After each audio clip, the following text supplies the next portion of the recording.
Decide करोगे ये कुर्ती एक डार्क में बनाऊं, 2 में बनाऊं या विदाउट डार्क बनाऊं। ऐसे नहीं किसी को कुछ।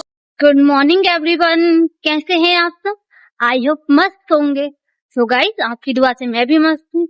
आई होप आपको कल की वीडियो पसंद आई होगी और आपने अपनी गलतियां जानी होंगी कि कुर्ती का शोल्डर क्यों गिरता है, ब्लाउज का शोल्डर क्यों गिरता है और हमें कितनी डार्क का ब्लाउज बनाना चाहिए और किस मेजरमेंट को किस हिसाब से लेना चाहिए। तो गाइस, आज मैं हमें सिखाने वाली हूँ कि हम कुर्ती और ब्लाउज का मेजरमेंट कैसे लेंगे। तो बने रहे हमारे ब्लॉग में और वीडियो को लाइक और चैनल को सब्सक्राइब करना बिल्कुल मत भूलना। फाइनली गाइस, हम कुछ आ चुके हैं। Good morning sir good morning. Good morning दीदी, good morning.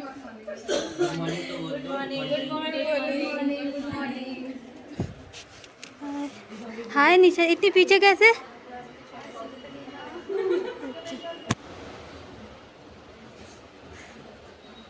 Ma'am happy Holi. Same to you ma'am. Holi की बहुत बहुत बधाई आप सबको। सब लोग होली सेलिब्रेट कर रहे होंगे, आज सब लोग बिजी होंगे। चलिए हम अपनी क्लास स्टार्ट कर लेते हैं। क्लास स्टार्ट करने से पहले 2 मिनट का मेडिटेशन करेंगे, फिर उसके बाद अपनी क्लास कंटिन्यू करेंगे। रेडी हैं आप सब? ओके। फिर आज हम क्लास में मेजरमेंट लेना सीखेंगे।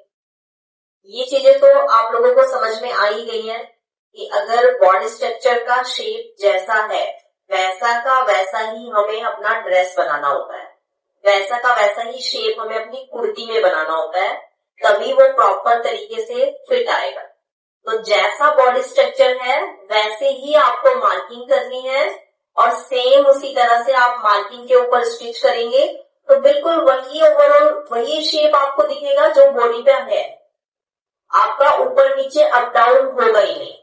अगर आप बॉडी शेप के अपोजिट जाते हो तब आपकी फिटिंग नहीं आती, और अपोजिट जाने का मतलब है मेजरमेंट सही नहीं लिया। तो अगर मेजरमेंट सही होगा तो सब कुछ सही आएगा। सबसे पहले जब आप मेजरमेंट लेते हो तो एक तो आपका मेजरमेंट टेप बहुत ज्यादा इंपॉर्टेंट है, दूसरा क्लाइंट ने क्या पहना है वो बहुत ज्यादा इंपॉर्टेंट है। अगर उसने कुछ ऐसा पहना है जिसमें आपका अपर पार्ट बिल्कुल भी विजिबल नहीं हो रहा है, बिल्कुल भी नहीं दिख रहा है, तो आप कंफर्टेबल होकर मेजरमेंट ले ही नहीं पाओगे। आप ही नहीं, कोई भी नहीं ले सकता। फॉर एग्जाम्पल कि अगर मेरे पास कोई भी बाहर से क्लाइंट आया है, वो दिल्ली से नहीं आया है, वो दिल्ली के बाहर से आया है और मैं क्या चाहूंगी उसको एक ही बारी में फिटिंग देना, तो मैं वहां पे रिस्क नहीं ले सकती। जब उसको अपना ब्राइडल ब्लाउज मुझसे स्टिच कराना है तो मैं उस क्लाइंट को ट्रायल रूम में ही ले जाती हूँ, क्योंकि मैंने उनको पहले ही बोल दिया था मेजरमेंट देने तो आना ही पड़ेगा, भले ही मैं आपको ब्लाउज बना के आपको कुरियर कर दूं तो वो आपको बिल्कुल फिट आ जाएगा। कई बार हम ये सोचते हैं कि अरे आप मेजरमेंट मुझे सेंड कर दो लेकिन ब्लाउज लेने आप ही आना, क्योंकि आप कंफर्म नहीं होते वो उसको फिट आएगा या नहीं आएगा। यहाँ पे कंफर्म हूँ कि अगर मेजरमेंट मैंने ही लिया और एक एक मेजरमेंट का जो पॉइंट था वो बिल्कुल क्लियर है, मैं कंफर्म हूँ कि वो फिटिंग आ जाएगा। तो मैं इसी तरीके से काम करती हूँ कि मेजरमेंट को इतना डीपली लिया ही नहीं, बहुत लाइट लेते थे आप मेजरमेंट को, है ना, कि नॉर्मल सा मेजरमेंट बस ये ले लिया मेरा काम खत्म हो गया। वहीं पे तो प्रॉब्लम्स आ रही थी, आप लोग एक बारी में फिटिंग नहीं दे पा रहे थे। रीजन कि आपने सही से मेजरमेंट लिया ही नहीं, कि आपको बनवाने में ये प्रॉब्लम्स आ रही थी, क्योंकि जिनके पास आप जा रहे थे बनवाने के लिए उनको बॉडी स्ट्रक्चर का नॉलेज नहीं है, इसीलिए आपकी फिटिंग वो अच्छे से नहीं ले पा रहे थे और आपको ये प्रॉब्लम आती है। और आपकी ये प्रॉब्लम ऐसे सॉल्व होगी कब, जब आप अच्छे से मेजरमेंट लोगे। तो आज जो मैं आपको मेजरमेंट लेना बताऊंगी तो मैं भी चेंज करूंगी, मुझे भी शर्ट के ऊपर आपको मेजरमेंट नहीं लेना है। पहले मैं आपको मेजरमेंट लेने से पहले मेजरमेंट टेप के बारे में ही अच्छे से एक्सप्लेन कर देती हूँ। कुछ चीजें हमारे लिए बहुत ज्यादा इम्पोर्टेंट होती है, स्पेशली तब जब हम चाहते हैं आगे ग्रो करना। तो हमारा जो मेजरमेंट टेप है वो इतना स्पेशल होना चाहिए कि आप जब भी मेजरमेंट लो आपको कंफर्टेबल फील हो। जैसे हम मेजरमेंट टेप खरीद लेते हैं, लेकिन उस मेजरमेंट टेप को हम बहुत समय तक यूज करते हैं। कई बार तो हमारा मेजरमेंट टेप बहुत हार्ड हो जाता है। जैसे अभी विंटर सीजन था, तो विंटर सीजन में हमारा मेजरमेंट टेप हार्ड हो जाता है, जिसकी वजह से मेजरमेंट अच्छे से नहीं ले पाते हैं। बॉटम का मेजरमेंट लेना एक अलग चीज है, लेकिन अपर बॉडी पार्ट का मेजरमेंट लेना एक टेक्निक है, एक ट्रिक है। अगर आपने वो सीख लिया तो आपको ये शोल्डर आर्म होल की प्रॉब्लम्स कभी नहीं आएंगी, नेवर, बिल्कुल खत्म हो जाएगी और जड़ से खत्म हो जाएगी। तो मेजरमेंट टेप बहुत ज्यादा इंपॉर्टेंट है। मेजरमेंट टेप आपका सॉफ्ट होना चाहिए। मेजरमेंट टेप में फैब्रिक मिक्स होता है। अगर आपके मेजरमेंट टेप में फैब्रिक मिक्स है तो आपका मेजरमेंट टेप चाहे कितना भी पुराना हो जाएगा, आपका सॉफ्ट ही रहेगा। मेजरमेंट टेप बिल्कुल सॉफ्ट रहेगा। लेकिन अगर प्लास्टिक का होता है तो उसमें क्या होता है, वो विंटर सीजन में बहुत हार्ड हो जाता है, जिसकी वजह से मेजरमेंट अच्छे से नहीं आ पाता, स्पेशली अपर बॉडी पार्ट का। तो मेजरमेंट टेप बहुत इंपॉर्टेंट है। देखो यहाँ पे मैं आपको मेजरमेंट टेप में ऐसे धागे निकले हुए भी दिखा सकती हूँ। मैं स्पेशली ना एक दो मेजरमेंट टेप में ना धागे निकाल के रखती हूँ, ताकि मैं अपने मेजरमेंट टेप में से ऐसे धागे निकाल के स्टूडेंट्स को भी दिखा पाऊँ कि देखो धागे, जो कपड़े में रेशे होते हैं ना, ऐसे मेरे मेजरमेंट टेप में भी धागे से ऐसे निकलने होते हैं ऐसे। आपको मेजरमेंट टेप को बहुत ध्यान से खरीदना भी होता है। सेकंड, जब आप मेजरमेंट टेप यूज करते हो, काउंटर पे रहता है या आप जहां पे भी कटिंग करते हो वहां पे रहता है, तो आपका मेजरमेंट टेप कट जाता है, सीजर से कट जाता है। स्पेशली हम क्या करते हैं, उसको वहीं से टेप से चिपका देते हैं, या फिर हम वहां पे एक छोटा सा कपड़े का टुकड़ा लगा देते हैं, उसको वहां पे पेस्ट कर देते हैं, या सिलाई से ही स्टिचिंग कर लेते हैं। वैसा बिल्कुल भी नहीं करना चाहिए, क्योंकि ये इतना कॉस्टली तो नहीं है। मेजरमेंट टेप इतना कॉस्टली नहीं आता कि हम उसको दोबारा से ले नहीं सकते। हमें मेजरमेंट टेप को जला हुआ, क्योंकि कई बार तो प्रेस से जल भी जाता है, काम कर रहे होते हैं, प्रेस कर रहे होते हैं, तो मेजरमेंट टेप जल भी जाता है। तो मेजरमेंट टेप को जला हुआ, कटा हुआ बिल्कुल यूज नहीं करना है। ये तो आप बिल्कुल लिख लीजिए कि जले हुए और कटे हुए मेजरमेंट टेप को तो आप कभी भी यूज नहीं करेंगे। ऐसे आप फोल्ड करके भी नहीं रखोगे। ऐसे फोल्ड करके रखने का मतलब है आपका काम खत्म हो गया। खत्म होने का मतलब है आपका काम बंद हो गया। तो हमने काम बंद नहीं किया है, अभी तो हमने अच्छे से शुरू भी नहीं किया है। तो हमें हमेशा मेजरमेंट टेप को ऐसे ही रखना है। हैंग करके रख लीजिए, मशीन पे हैंग कर लीजिए, वॉल पे हैंग कर लीजिए, बट ऐसे फोल्ड करके मत रखिए। फोल्ड करके रखने का मतलब है कि आपका काम बंद हो गया, आपने काम करना बंद कर दिया है। तो काम करना बंद नहीं करते, हमेशा रहता है।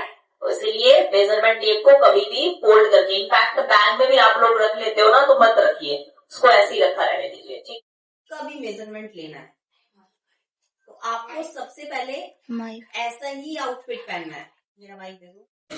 सामने वाले का नहीं लेना। सबसे पहले आप अपना सेल्फ मेजरमेंट लेंगे।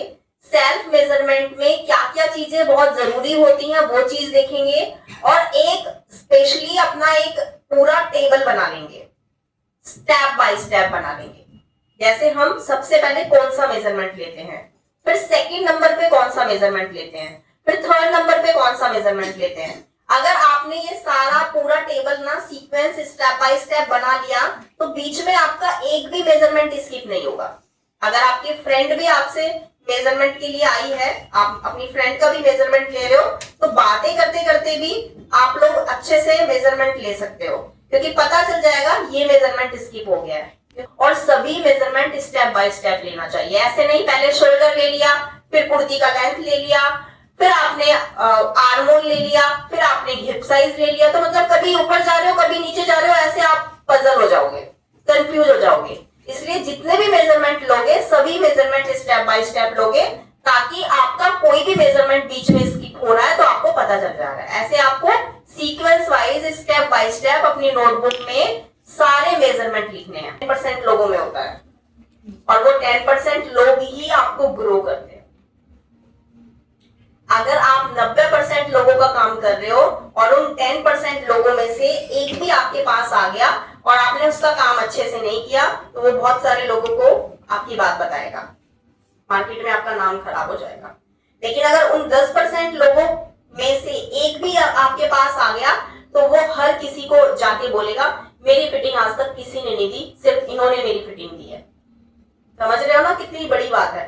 तो 90% लोगों का बॉडी स्ट्रक्चर एक जैसा होता है, बाकी के जो 10% लोग हैं उनका बॉडी स्ट्रक्चर बहुत ज्यादा कॉम्प्लिकेटेड होता है।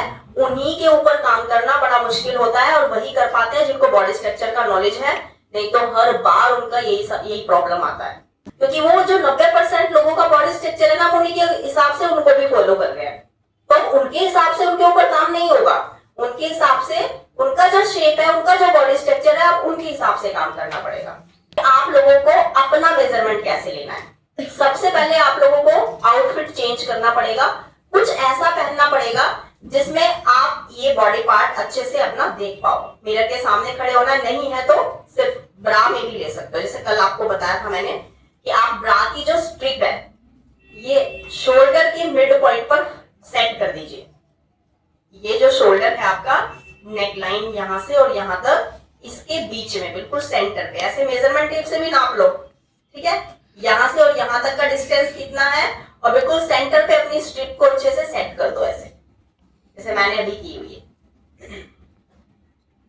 ऐसा करने के बाद आप किस चीज में कंफ्यूज होते हो? शोल्डर का मेजरमेंट लेने में सबसे ज्यादा कंफ्यूजन होती है, शोल्डर का मेजरमेंट लेने में। लेकिन मैंने सुना है कि यहाँ पे ना एक हड्डी निकली हुई होती है, आपको एक हड्डी से दूसरी हड्डी तक मेजरमेंट लेना होता है। मैंने सुना है कि ऐसा लेते हैं, बट वो सिर्फ आपको या तो बच्चों में दिखेगी या फिर जो कंकाल है ना बिल्कुल उसमें दिखेगी, नॉर्मल पे तो दिखेगी नहीं। डीप नेक में वही ले लो।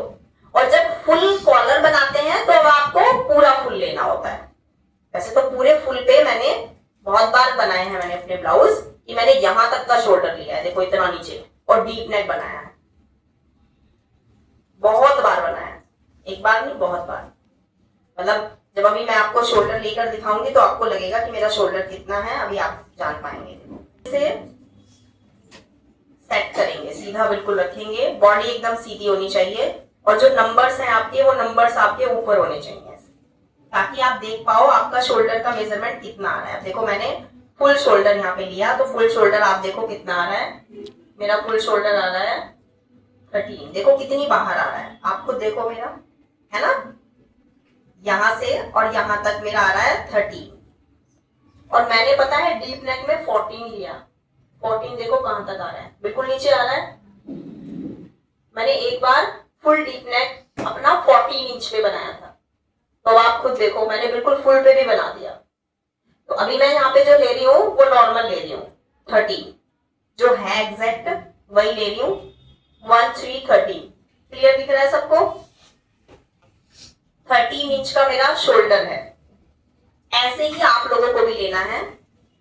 स्टार्टिंग में थोड़ा सा ऐसा रहेगा कि यार मेरा शोल्डर बहुत ज्यादा आ रहा है, तो मेरा शोल्डर गिरने ना लग जाए, तो आप आधा इंच कम कर सकते हो। और जितना भी आपको एक्स्ट्रा लेना है उतना ले लीजिए, 1 इंच ले लीजिए दोनों साइड से, जो भी आ रहा है लेके शोल्डर खत्म।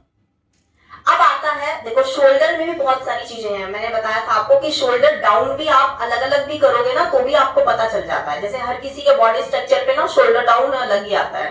जैसे हम यहाँ से, ये जो नेक लाइन है मेरी पूरी, यहाँ से मिरर के सामने खड़े होके ये सारी चीजें करनी है आप लोगों को।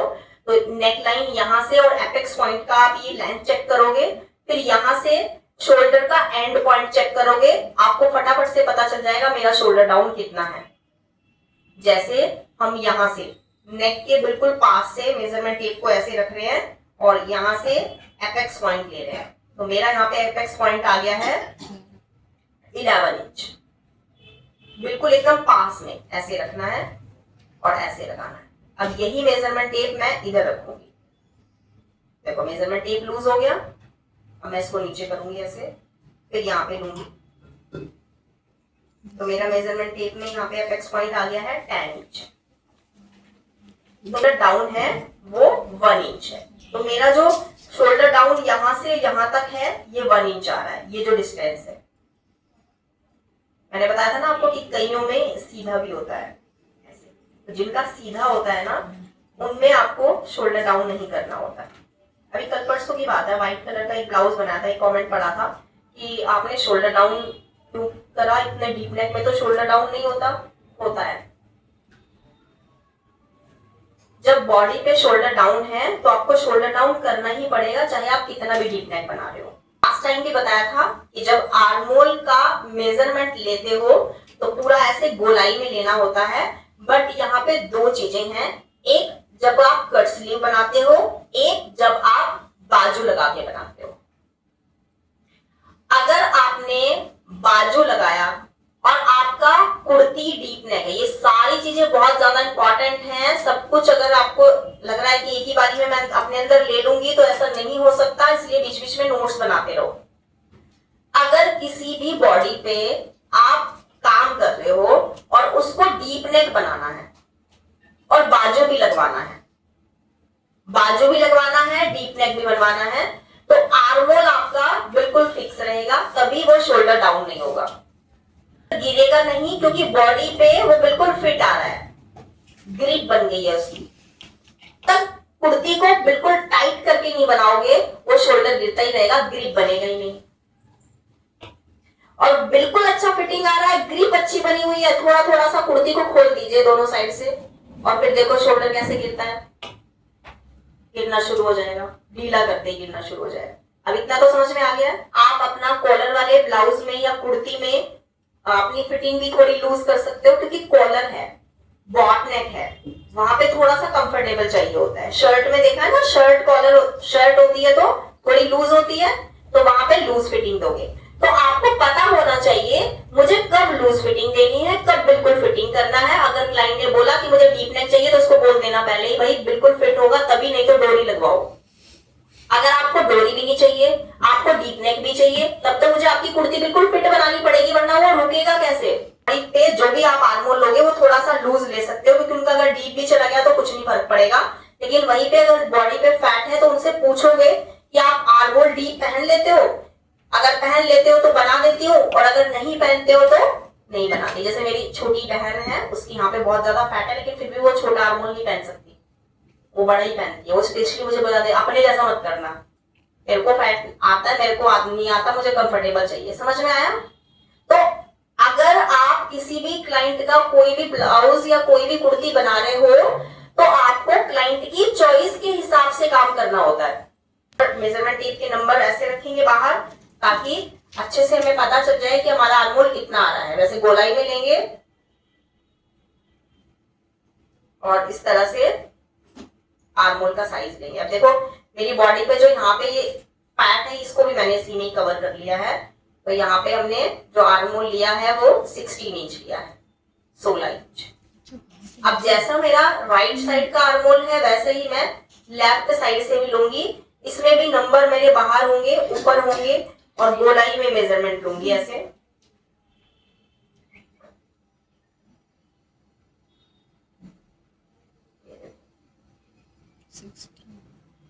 दोनों साइड का आपको इसी तरीके से लेना है। इस लाइन तक मेरा आया है 12.5,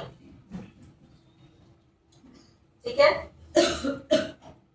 तो मैं अपना शोल्डर फ्रंट क्रॉस लूंगी 12.5। अब देखो अपना खुद का बैक साइड से नहीं ले सकते, मैं खुद का तो नहीं ले पाऊंगी, चाहे मैं कितना भी कोशिश कर लूं, भले ही मैं बहुत फ्लेक्सिबल हूँ, बट फिर भी मैं पीछे का नहीं ले सकती। तो फ्रंट क्रॉस जितना भी आया है उसमें 1 प्लस करके हम बैक क्रॉस ले सकते हैं। मैंने अंदाजे से लिया है, अब अंदाजा तो गलत भी हो सकता है ना। अगर सोचो किसी की बॉडी पे बहुत ज्यादा फैट है तो 1 इंच एक्स्ट्रा होगा ही नहीं, बहुत ज्यादा होगा, 2 भी हो सकता है, 2.5 भी हो सकता है, 3 भी हो सकता है। तो जिनकी बॉडी पे फैट है उनकी पे तो थोड़ा ज्यादा ही आएगा, बट फ्रंट क्रॉस भी उनकी पे ज्यादा ही होगा। बट एक काम कर सकते हैं कि अगर आपका फ्रंट क्रॉस और बैक क्रॉस में 1 इंच का डिफरेंस है, 1 इंच का डिफरेंस है, तो आपने जो भी आउटफिट बनाया है वो आपको एकदम फिट आएगा। अगर 1 इंच का डिफरेंस है। लेकिन अगर 1 से ज्यादा डिफरेंस है तब आपको हैंड आगे करने में ना बहुत प्रॉब्लम होगी, टाइट हो जाएगा, हाथ आगे नहीं कर पाओगे, खिंचाव आएगा बहुत ज्यादा। अगर आपका 1 से ज्यादा डिफरेंस है तो वहीं पे आपको पता चल गया कि मेरा 1 एक्स्ट्रा नहीं है, बैक क्रॉस 1 से ज्यादा एक्स्ट्रा है। फर्स्ट का साइज लेने वाले हूँ। अब देखो मेजरमेंट टेप को आगे और पीछे से बिल्कुल अच्छे से गोलाई में ऐसे सेट कर लेना है, क्योंकि मेजरमेंट टेप ना पीछे से फोल्ड नहीं होना चाहिए ऐसे जैसे अभी हो रहा है ना, ऐसे बिल्कुल सीधा आना चाहिए। अब अपर बस्ट का मेजरमेंट लेंगे। मेरा अपर बस्ट है 34, देखो कितना आ रहा है, 37 आ रहा है ना, लेकिन अभी मेरा 37 नहीं है, मेरा 36 है, क्योंकि मैंने पैडेड पहना है, इसलिए मैं थोड़ा टाइट करूंगी इसको ऐसे। मुझे पता है मैं थोड़ा टाइट करूंगी तो मेरा एग्जैक्ट जो साइज है वही आ जाएगा। अब देखो 36 आ गया है, समझ गए हो? तो इस तरीके से मेजरमेंट लेना चाहिए। अभी मेरा जो साइज है वो 36 है। मैं जब जो भी मुझे काम करना होता है ना, मैं एकदम मतलब रेडी पे ही काम करती हूँ। ऐसे नहीं मैंने पूरा ऐसे ले लिया और फिर मेजरमेंट टेप में देख रही हूँ। क्लाइंट को बोल सकते हो, देखो ना 32 आ रहा है, अब क्लाइंट को बोलो ना कि 32 ढीला कर दूं, क्लाइंट ने बोला नहीं भाई बहुत ढीला लग रहा है, 31 पे कर दो, चलो ठीक है 31 पे डन कर लेते हैं। समझ रहे हो? तो जब आप अपनी कुर्ती को बनाते हो तो अपनी कुर्ती को वेस्ट से कितना लूज रखना है क्लाइंट को पहले ही दिखा दो कि देखो इतना पहनते हो ना, इतना ठीक है ना, इतना बना दूंगी। उन्होंने बोला ठीक है, क्योंकि मुझे तो ढीला चाहिए, मैं तो 32 पे बनाने वाली हूँ, तो मेरा जो कुर्ती रहेगा वो 32 पे रहेगा। ओके, मैं अपनी कुर्ती अपनी पैंट जो भी बनाती हूँ ना, मैं यही वाला हिप साइज यूज करती हूँ। कैमरा थोड़ा डाउन करो। अब यहाँ पे हमने मेजरमेंट टेप को ऐसे सेट किया, देखो ऐसे। अब मैंने हिप साइज लिया, मेरा जो हिप साइज है वो 40.5 है। अगर मैं 40 पे करूंगी तो मेरा जो कुर्ती है ना वो यहाँ से टाइट हो जाएगा, एकदम टाइट हो जाएगा। और अगर 41 पे करूंगी तो इतना ढीला मैं कुर्ती पहनती नहीं हूँ, जो मेरा यहाँ से ऐसे ऐसे आ जाए, ऐसे नहीं पहनती मैं। मेरा जो कुर्ती का फिटिंग होता है वो यहाँ से बिल्कुल फिट होता है, तो मैं यहाँ से जितना मेरा साइज है ना उतना ही ले रही हूँ, 40.5। समझ गए हो? और एपेक्स पॉइंट और अपनी कुर्ती का टोटल लेंथ।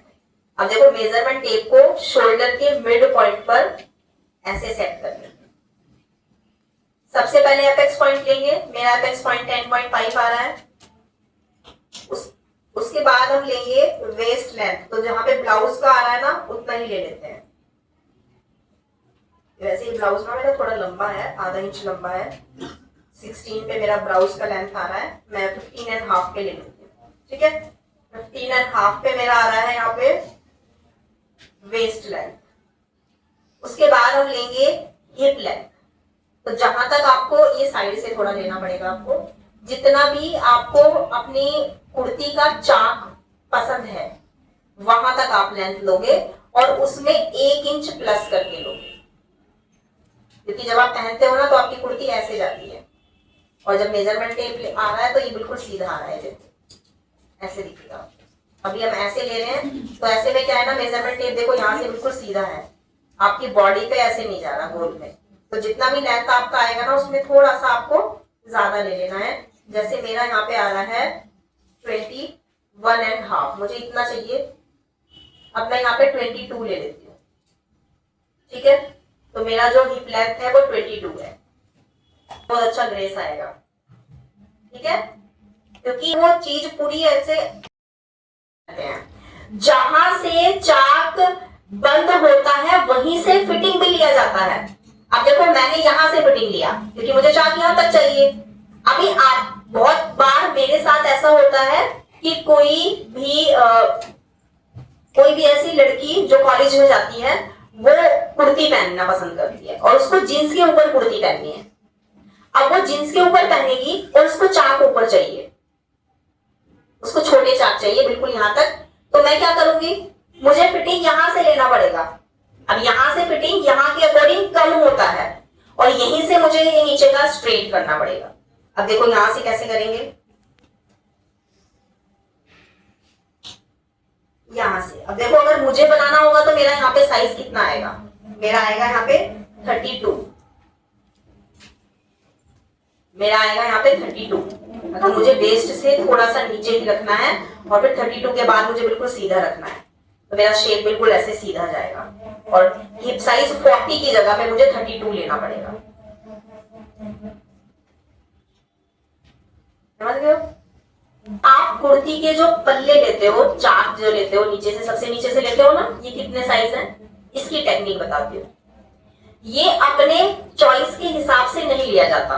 कभी कभी क्लाइंट की चॉइस काम कर जाती है, लेकिन अगर क्लाइंट की चॉइस ही गलत है तो उनको सजेस्ट करना चाहिए कि आपको इतने नहीं इतने बनवाने चाहिए। अब देखो कैसे, जैसे मेरा बॉडी शेप है तो मैं क्या करती हूँ, ऊपर से नीचे तक बिल्कुल ऐसे सीधा लेती हूँ। सीधा मतलब थोड़ा सा ½ इंच एक्स्ट्रा होगा, जितना मेरा यहाँ से साइज है नीचे से मेरा 1 इंच एक्स्ट्रा होगा, दोनों साइड का मिला के। यहां से फिर से सुन लीजिए, यहां से मेरा जितना भी साइज है नीचे से मेरा 1 इंच एक्स्ट्रा होगा, दोनों साइड का मिला के। तब मुझे दोनों साइड से 1 इंच एक्स्ट्रा लेना होगा, यानी कि दोनों साइड से 2 इंच एक्स्ट्रा लेना होगा। अब मुझे बनाना है कुछ ऐसे पर्सन का जिसकी बॉडी पे बहुत ज्यादा फैट है। अब मुझे क्या करना है, उसको पतला दिखाना है थोड़ा सा, तो मेरा यहां से जितना होगा उतना ही सेम नीचे से भी होगा। तीनों कंडीशन समझ में आ गई? 3 कंडीशन होती है, या तो बॉडी पे बहुत ज्यादा फैट है, उस फैट वाले पर्सन को थोड़ा सा स्लिम दिखाना है तो जितना ऊपर से लेना है उतना ही नीचे से लेंगे। मेरा बॉडी नॉर्मल है तो मेरा ऊपर से जितना आ रहा है नीचे से मुझे ½ इंच एक्स्ट्रा लेकर निशान लगा के रेडी कर देना है। लेकिन एक स्लिम बंदा है, उसको थोड़ा सा ऐसा दिखाना है कि वो बिल्कुल, वरना सीधा कर देंगे ना बिल्कुल फ्लैट हो जाएगा मामला। ठीक है, तो जिनका बॉडी बिल्कुल स्लिम है उनकी बॉडी पे आप दोनों साइड से 1 इंच एक्स्ट्रा लेंगे ताकि नीचे से कुर्ती में थोड़ा सा फ्लेयर बने। 4 मेजरमेंट लेती हूँ और इन चारों मेजरमेंट को ही यूज करती हूँ अपनी स्लीव्स की मार्किंग करने में। बहुत बार सवाल आता है कि मैम जब आप स्लीव्स कटिंग करते हो तो स्लीव्स कटिंग करने के लिए आप वो जो शेप कटिंग करते हो कितने इंच पे करते हो, 2.5 पे करते हो, 3 पे करते हो, 4 पे करते हो, कितने पे करते हो? बट मैं वो बता नहीं सकती क्योंकि वो सवाल ही गलत है। वो क्लाइंट की चॉइस के अकॉर्डिंग, क्लाइंट के आउटफिट के अकॉर्डिंग वो शेप अपने आप ही आता है। आपकी कितनी बनती है, 2 से 2.5-3 इंच पे बनती है। तो जहां पे आपकी स्लीव्स का एंड पॉइंट है वहीं से आपको स्लीव्स की फिटिंग लेनी होती है। अगर 4-5 इंच पे है तो स्लीव्स की फिटिंग यहां से आएगी, 7-6 इंच पे है तो यहां से आएगी, 8-9 इंच पे है यहां से आएगी, 10 इंच पे 11 इंच पे है तो यहां से आएगी। तो स्लीव्स की लेंथ जहां तक आती है वहीं से स्लीव्स की फिटिंग आपको लेनी होती है। यहां से हम ले रहे हैं छोटी बाजू, तो छोटी बाजू में पहनूंगी 4-5 इंच। ठीक है, 4 इंच लेना है तो मुझे जो बाजू की लेंथ चाहिए वो 4 इंच चाहिए। 4 इंच जहां पे भी आ रहा है वहां पे लेंगे और यहां से स्लीव्स की फिटिंग लेंगे। अब पता है आपको 4 इंच जहां पे आता है ना वहीं पे ही आपका बाइसेप्स भी होता है, और बाइसेप्स बहुत ज्यादा इंपॉर्टेंट है, बहुत बहुत ज्यादा। बाइसेप्स से ज्यादा इंपॉर्टेंट कुछ नहीं है आपकी स्लीव्स में। तो यहाँ पे देखो मेरा जो बाइसेप्स है वो आ रहा है 12.5। दोनों मेजरमेंट एकदम परफेक्ट है तो बाजू की जो फिटिंग है वो एकदम परफेक्ट आई। तो कैसे लेना है मेजरमेंट, ऐसे ही बाजू का मेजरमेंट लेना है जैसे अभी हमने लिया है। अब और भी ज्यादा इंपॉर्टेंट आ गया है नेक विड्थ। जो नेक विड्थ आप लेते हो वो मुझे नहीं पता किसके हिसाब से लेते हो, 2.5 पे ले लेते हो, 3 पे ले लेते हो, लेकिन जब आप अलग अलग बॉडी स्ट्रक्चर पे काम करते हो, जैसे कई लोगों का ना सीना बहुत चौड़ा होता है, यहाँ से बहुत ब्रॉड होता है, इस टाइप के लोगों में शोल्डर भी बहुत ब्रॉड होते हैं। मेरे ही टीम में एक साइज मैंने देखा, लास्ट टाइम मैंने एक वेबिनार में उनका मेजरमेंट लिया था, तो वहां पे मैंने देखा उनका जो बस्ट साइज है वो 33 है, सिर्फ और सिर्फ 33, और उनका जो आर्मोल है वो 17 है, 17। कितना है ना, सोचो, मेरा भी नहीं है 17 और मेरे से कम साइज है उनका। कितना कम साइज है, 33, मतलब 32 ही मान लीजिए, और उनका जो आर्मोल है वो 17 है। हो सकता है बॉडी स्ट्रक्चर है, तो कहाँ पे फॉर्मूला, कहाँ पे क्या चीज काम करेगी, नहीं करेगी। विड्थ भी लेंगे, अब बॉडी पे ही ले लीजिए। जैसे अगर मेरा, आप यहाँ पे नेक देख रहे हैं, ये वाला, हल्का सा आपको दिख तो रहा ही होगा, शेप तो पता चल ही रही होगी, स्ट्रिप है यहाँ पे और ये वाली शेप है, तो ऐसे स्क्वायर में बना हुआ है। तो अब मैं यही वाला नेक विड्थ अगर अपने ऊपर लूं तो यहां से यहां तक देखो मेरा कितना आ रहा है, गले की चौड़ाई आ रही है 8 इंच। अब आप ये देखो कि अगर मैं गले की चौड़ाई 8 इंच लूं तो मेरा 8 इंच पे ही रेडी आ जाता है। मैंने 8 इंच पे कटिंग किया, मैंने 8 इंच पे बनाया और जब मैं पहनूंगी तो मेरा 8 इंच ही आएगा। अगर मैंने 7.5 इंच पे गले की चौड़ाई ले ली, 7.5 पे गले की चौड़ाई ले ली, ध्यान से सुनो, 7.5 पे गले की चौड़ाई कटिंग की, वही मैंने स्टिच किया और जब मैंने पहना तो कितने पे आएगा? 7.5 पे आएगा, 8 पे ही आएगा, 8 इंच पे ही आएगा। फिर मैंने थोड़ा सा और कम किया। आज जैसे सोचो कि आप लोग बना रहे हो, अपना बना रहे हो आप लोग, तो आप लोगों ने 2.5 इंच गले की चौड़ाई ली, 2.5 और 2.5 कितना होता है? 5। जब आप उसको बनाते हो फिर आप उसको पहनते हो तो आप ट्राई करना 8 पे ही आएगा।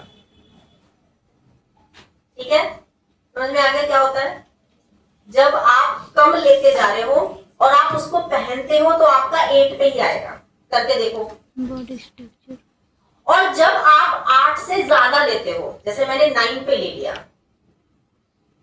तो भी मेरा 8 पे ही आएगा। बॉडी अपने आप उस चीज को एडजस्ट कर लेती है। समझो बात को कि आप जितने पे भी बना रहे हो उतने पे ही वो फिर से वैसे ही रेडी हो जा रहा है, फिर से ऐसे ही आ जा रहा है जितने पे आप बनाते हो। शोल्डर के मिड पॉइंट पर मेजरमेंट टेप को रखोगे और जितना भी लेंथ आप पहनते हो, जैसे मैं पहनती हूँ 7, तो 7 इंच पे निशान लगा देंगे, 7 इंच पे। कभी कभी मैं अगर रेगुलर वाले आउटफिट पहनती हूँ ना तो मैं 6 भी ले लेती हूँ, क्योंकि वो अच्छा नहीं लगता फिर ना, फिर दुपट्टा चाहिए होता है, तो इससे बढ़िया है छोटा सा ही नेक बना लो, पहन लो। ठीक है, तो 6 6.5। क्लियर हो गया सबको? नेक की जो लेंथ लोगे वो शोल्डर के मिड पॉइंट से लोगे, ऐसे क्रॉस करके। और नेक विड्थ तो आपको समझ में आ ही गया है कितना लेना है, ऐसे नेक विड्थ लेना है। अगर आपको लग रहा है यार 8 तो कभी बनाया नहीं है, लाइफ में नहीं बनाया, तो 7.5 कोई प्रॉब्लम नहीं है, आधा इंच कम करने में नहीं कोई प्रॉब्लम नहीं होगी। ठीक है, आएगा तो फिर भी वही 8 पे ही आने वाला है। ठीक है, नॉर्मल सलवार में आप लेंथ थोड़ी ज्यादा ले सकते हो, पटियाला सलवार में आपको लेंथ थोड़ी ऊंची लेनी होती है। वहीं पे अगर आप नॉर्मल लेगिंग पहनते हो लेंथ थोड़ी ज्यादा लेनी होती है। वहीं पे अगर पैंट है तो लेंथ थोड़ी सी ऊपर लेनी होती है। वहीं पे अगर प्लाजो है तो लेंथ थोड़ी सी और ऊपर चली जाती है। वहीं पे अगर पैनल प्लाजो है तो लेंथ थोड़ी और ऊपर चली जाती है। और शरारा वगैरह या कोई भी बनाते हो तो आपका नी लेंथ, ये आपका जो जॉइंट होता है, बॉटम पे जो जॉइंट होता है उस जॉइंट तक आपकी कुर्ती की लेंथ आती है। और वो जो जॉइंट आपका होता है वो वेस्ट से 15 इंच नीचे होता है, 15 इंच नीचे। अब आप वेस्ट से 15 इंच नीचे यहाँ पे निशान लगा दो, चौक दे दो व्हाइट। कैसे करोगे? उस पे निशान लगा दे। अब आपने यहाँ पे निशान लगा दिया, अब आपकी कुर्ती की लेंथ लेने में आपको बहुत आसानी होगी। अब मुझे जहां तक ये मिलेगा, अब देखो ये चीज मुझे यहां से ऐसे दबानी है तभी मुझे एग्जैक्टली मिल पाएगा, ये रहा। ठीक है, तो मेरी जो कुर्ती की लेंथ आ गई है वो आ गई है 32 इंच पे मुझे कुर्ती की लेंथ बनानी है। अगर मुझे ऐसे शरारा बनाना है, यहाँ पे जॉइंट है। कभी कभी मैं देखती हूँ कि आप लोग इस चीज पे ध्यान नहीं देते, और अगर ध्यान देते भी हो वो मैच नहीं हो पाता, गड़बड़ कर देते हो, क्योंकि ये वाला मेजरमेंट नहीं लेते। अगर ये मेजरमेंट लोगे एग्जैक्ट पता चल जाएगा। ये टेक्निक आप फॉलो कर सकते हो अगर आप शरारा वाला कोई भी आउटफिट बना रहे हो। समय लगता है इन सब चीजों में, लेकिन आता है। जब आप मार्केट में जाओगे और आप लोग सब लोग देखेंगे, जब क्लाइंट को सब पता होता है किसका काम कैसा है, क्लाइंट को सब पता होता है, और उसका काम बहुत अच्छा है तो क्लाइंट अपने आप वहां पे जाएगा। तो सारी टेक्निक्स आप फॉलो करोगे तो धीरे धीरे आप लोग नंबर 1 पे बन जाओगे। आप सबको नंबर 1 पे आना है ना, जहाँ पे आप लोग काम करते हो, आप चाहते हो, आपका सपना है कि मैं जिस एरिया में काम कर रही हूँ उस एरिया में मैं नंबर 1 बन जाऊं, मेरा जो काम है। पर उसके लिए तो काम करना पड़ेगा ना, चाहने से कुछ नहीं होता, करना पड़ता है तब होता है। चाह तो सामने वाला भी रहा है नंबर 1 पे आ जाए, लेकिन वो उस लेवल का काम करेगा तभी आएगा। अगर वो आपसे ज्यादा मेहनत कर रहा है, उसकी एक्सपर्टीज आपसे ज्यादा है, तो वो नंबर 1 होगा। और अगर उससे ज्यादा आप मेहनत कर रहे हो, आपकी एक्सपर्टीज ज्यादा है, आप बहुत अच्छे से काम कर रहे हो, हर क्लाइंट को सेटिस्फाई कर रहे हो, तो आप नंबर 1 बनोगे। ठीक है, तो जैसा काम करेगा वैसे ही बनेगा, वो चाहे आप हैं या कोई और है। तो अब आपको आज और कल सिर्फ और सिर्फ मेजरमेंट पे काम करना है, ये सारे पॉइंट्स आपको नोट करने हैं। नेक्स्ट क्लास से हम मार्किंग करना सीखेंगे, और मार्किंग में मैं आपको 2 से 3 कुर्तियां अच्छे से बताऊंगी कैसे मार्किंग करते हैं, फिर आपको उसी के अकॉर्डिंग मार्किंग करना है। तो किस बॉडी स्ट्रक्चर पे फिर डिसाइड करोगे आप, मेजरमेंट लेने के बाद डिसाइड करोगे ये कुर्ती 1 डार्ट में बनाऊं, 2 में बनाऊं या विदाउट डार्ट बनाऊं। ऐसे नहीं, किसी को कुछ भी नहीं, ऐसे नहीं। आपने मेजरमेंट ले लिया, फिर आप ये देख रहे हो अपर बस्ट और बस्ट साइज में कितना डिफरेंस है, उसके अकॉर्डिंग आपने डिसाइड किया मुझे ये वाली कुर्ती बनानी है, सिंगल डार्ट बनानी है, सिंगल डार्ट में कवर कर लूंगी। या यार बहुत ज्यादा डिफरेंस है, नहीं 2 डार्ट में, डबल डार्ट में मुझे इसको कवर करना है। नहीं यार वो इसमें तो अपर बस्ट और बस्ट साइज में डिफरेंस ही नहीं है, चलो बिना डार्ट के बनाते हैं। क्लाइंट को डार्ट चाहिए तो नॉर्मल सा डाल दो, है ना, झूठ मूठ का डाल दो। क्लाइंट के अपर बस्ट और बस्ट साइज में डिफरेंस बिल्कुल भी नहीं है, तो क्या करोगे, डार्ट डालोगे, नॉर्मल सा डाल दो। कभी कभी ऐसा होता है कि ये इससे ज्यादा होता है, कभी कभी जैसे मैंने देखा है ये 37 है, ये 36 है, मतलब ये ज्यादा है। अपर बस्ट का साइज यहाँ से ये वाला साइज ज्यादा है और ये कम है। ऐसे लोगों में डार्ट झूठ मूठ भी नहीं डालना, समझ रहे हो, ऐसे लोगों में डार्ट झूठ मूठ की भी नहीं डालना है, डार्ट डालना ही नहीं है, खत्म ही हो गया सब कुछ। और बॉडी स्ट्रक्चर पे काम करना सीखो, मेजरमेंट बहुत अच्छे से हाईलाइट करो, क्योंकि मेजरमेंट ही सबसे ज्यादा इंपॉर्टेंट है, यही आपका फाउंडेशन स्ट्रॉन्ग बनाएगा। और जब आपका फाउंडेशन अपने आप स्ट्रॉन्ग हो जाएगा तो आप इस फील्ड में मास्टर बन जाओगे। समझ रहे हो, ये सब चीजें आपको प्रैक्टिस से आएगी, टेक्निक से आएगी, सेम चीज फॉलो करोगे आ जाएगी, बहुत मजा आएगा। देखो जब आप सिलाई करोगे ना तो आपको मजा आने लगेगा सिलाई करने में। सिलाई करने में मजा कब आता है पता है, जब रिजल्ट अच्छा आता है।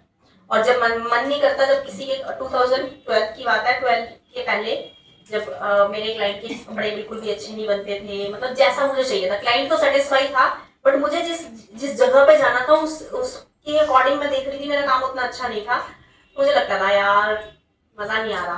फिर मजा नहीं आता था तो ऐसा लगता था कि नहीं यार ये फील्ड ही नहीं है मेरे लिए, ये फील्ड ही नहीं बनी मेरे लिए। तो भी मैंने काम कर करके ये सब चीजें करके एक्सपर्टीज ले लिया ना, तो मुझे बहुत मजा आता है। तो मुझे लगता है इस फील्ड के लिए ही मैं बनी थी, इस चीज के लिए ही मैं बनी, क्योंकि अभी मुझे इन सब चीजों में मजा आता है काम करते हुए। और मजा तभी आता है जब रिजल्ट आता है, और मजा तभी आता है जब आप काम करते हो ना, वो काम का जो आउटकम है वो बहुत अच्छा आता है, तब आपको धीरे धीरे करके मजा आने लग जाता है। अभी हम जब भी कोई ड्रेस बनाते हैं तो ड्रेस जब बन के पूरी रेडी होती है तो जब वो देखने में बड़ी अच्छी लगती है तो फिर बहुत मजा आता है, आप लोगों को भी आएगा देखना। ठीक है, तो आज की क्लास में सिर्फ इतना ही, मिलते हैं आपसे नेक्स्ट क्लास में। Take care everyone, bye bye, love you all. बस ऐसे ही मेहनत करते रहो, आगे बढ़ते रहो।